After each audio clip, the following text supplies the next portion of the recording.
প্রত্যেকটা যুদ্ধ বিমানেই হোক আর সাধারণ বিমানেই হোক না কেন, বিমানটা স্টার্ট করার আগে তার একটা সেকেন্ড ল্যাবটা থাকে, ফ্লাইটটা থাকে, অর্থাৎ তারা অ্যারোনটিক ইঞ্জিনিয়ার বা ফ্লাইট ইঞ্জিনিয়ার বলে। তাহলে এই বিমানটা উড়ানো যাবে কিনা এবং এটা সঠিকভাবে চালানো যাবে কিনা তার তো একটা পূর্ব পরীক্ষার ব্যাপার আছে। সেনাবাহিনীর একটা মহড়া হয়, সেটাও আমরা জানি অনেক দূরাঞ্চলে হয়। ওই মহড়ার মধ্যে গুলি ছোটে বা অন্য কিছু বিভিন্ন প্রশিক্ষণ দেখানো হয়, প্রদর্শন করা হয়, সেটাও কিন্তু জনাকীর্ণ জায়গায় করা হয় না। এখানে কোনো ব্যক্তিগত কোনো সমষ্টিগত না, এটা হলো জাতিগত সমষ্টিগত। সেই কারণে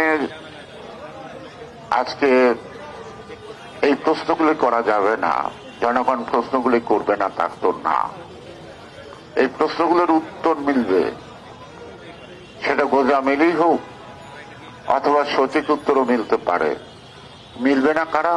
এই সন্তানগুলি হারিয়ে গেল, এদেরকে আমরা পাবো না।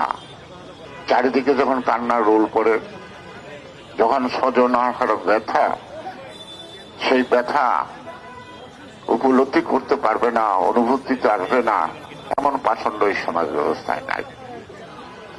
সুতরাং আমরা এটা কি দিয়ে সান্ত্বনা দেব? আমরা কালকে স্থায়ী কমিটি থেকে শোক প্রস্তাব নিয়েছি।